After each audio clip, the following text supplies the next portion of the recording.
Nos vinimos para Buenos Aires con el equipo de Nantas y tuvimos el placer de entrevistar a Eduardo Repetto.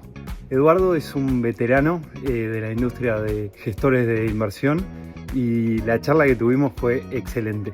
Acá los dejo con Eduardo.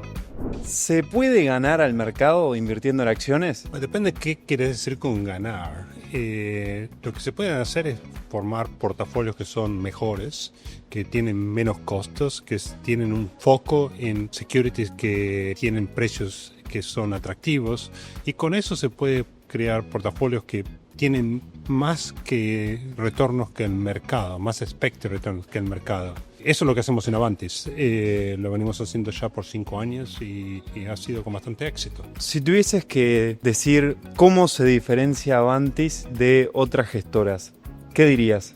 Bueno, eso es una buena pregunta. El problema es que hay tantos distintos tipos de gestores que manejan dinero tan distintos. Hay gente que se dedica a picking stocks, seleccionar algunas acciones en particular y hacen un montón de análisis fundamental de esas compañías y piensan que pueden encontrar algunas compañías que tienen precios que tendrían que ser mucho más altos que los que están en el mercado y crean portafolios que son concentrados en esas empresas.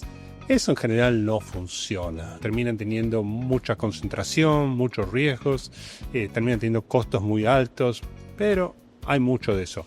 Somos totalmente distintos que eso, porque nuestros portafolios tienen muchas acciones. No nos gustan los portafolios concentrados, nos gustan los portafolios que tienen muchísimas compañías.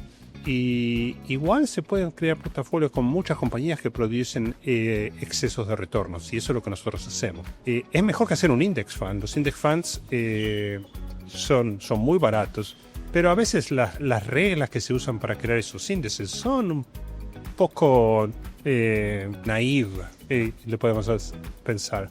Incluyen todo tipo de securities sin ni siquiera pensar si esas securities tienen precios atractivos cuando están comparados con el balance sheet o the cash flows of the company. Y perdón que mezclo inglés y español. Yo viví la mayoría de mi vida en Estados Unidos. Soy argentino, pero viví la mayoría de mi vida en Estados Unidos. Estudié ingeniería acá en Argentina, pero después me fui a Estados Unidos y hace mucho tiempo. No hay ningún problema.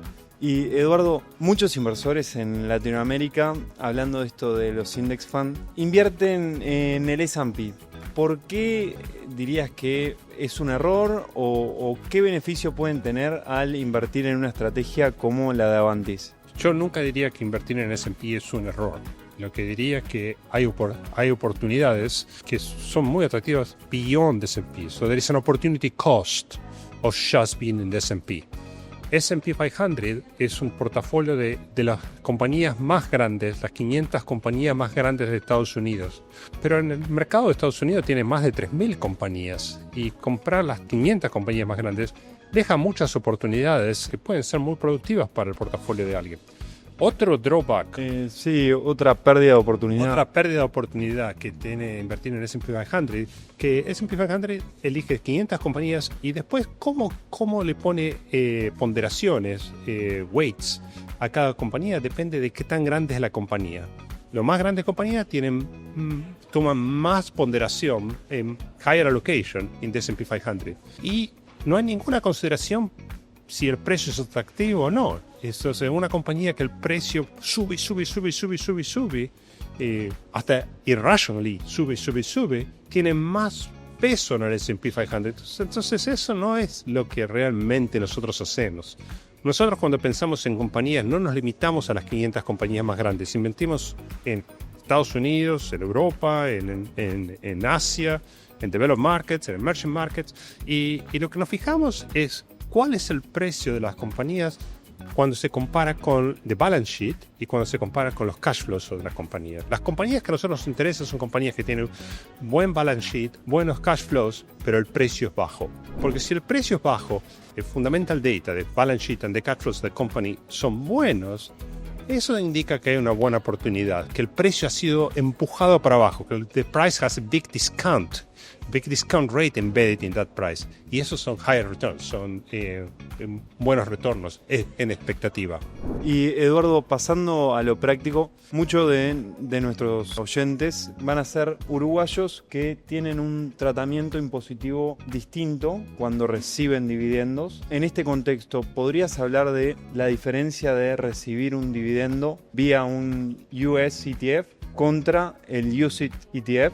Eso es una buena pregunta. Cuando las empresas pagan dividendos a extranjeros, no importa de qué lugar sean, el país en el cual la empresa impone algo que se llama withholding tax. Por ejemplo, si sos extranjero y Apple te paga $1 de dividendo, puede ser que el gobierno de Estados Unidos se quede con 30 centavos de ese dólar. Eso se llama withholding tax, que puede ser, depende del tratado de los países, 30%.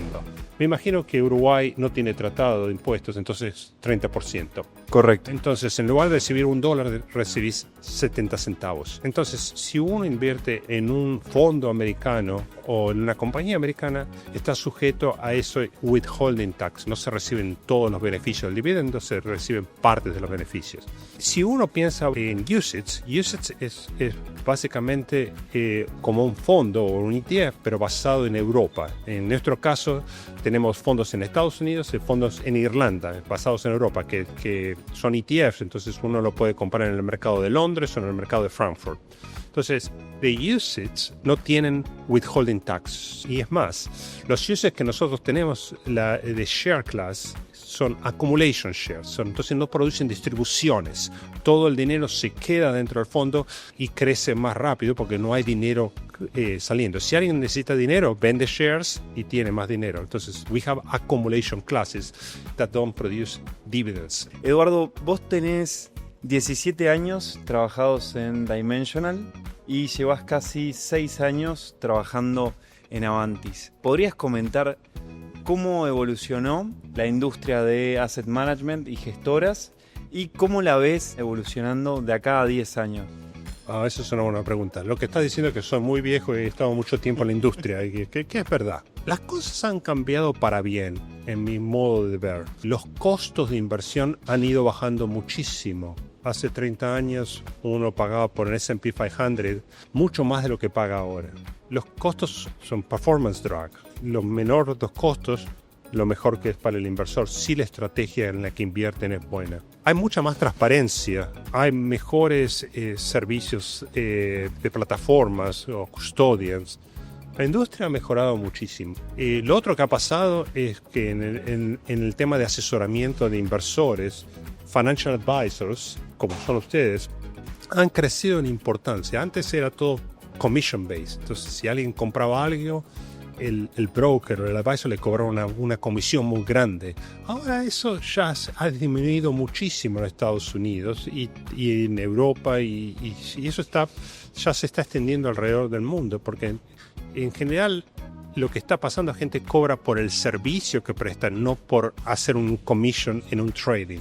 Commissions in trading have the wrong incentives. Tienen el incentivo incorrecto, porque si yo me gano dinero haciendo que mis clientes hagan trading, tengo un incentivo a hacer que mis clientes trade a lot. Y eso muchas veces no es lo mejor. Es mejor tener incentivos alineados entre el cliente, el asset manager, el advisor, que no alineados, donde hay un conflicto de intereses. Y todo eso ha sido para mejor, ha evolucionado muchísimo. La mayoría es lo que se llama fee-only financial advisors, que son fiduciaries, que tienen que preocuparse más del cliente de que sus propias ganancias. Eso quiere decir fiduciary. Pero eso ya se ha extendido afuera de Estados Unidos. Sí, se ve en Canadá, se ve en Europa y se empieza a ver en Latinoamérica. Y eso es muy bueno para el cliente. Y si es bueno para el cliente, es bueno para las empresas que hacen las cosas bien. Bien, excelente. Eduardo, muchísimas gracias. Fue un placer tenerte con nosotros. Y bueno, capaz que es la primera de varias. Como quieran. Voy a tener que practicar más español. Pero como yo estudié en Estados Unidos, hay cosas de finanzas que me cuesta muchísimo decir en español, porque no las aprendí en español. Tengo unos amigos chilenos que me enseñaron que en lugar de decir fixed income se dice renta fija, que es obvio, pero yo no lo sabía, así que siempre... pero aprendo de estas cosas. Yo vivo en Los Ángeles, donde se habla mucho español, pero el tema de finanzas siempre en inglés. Gracias, Eduardo.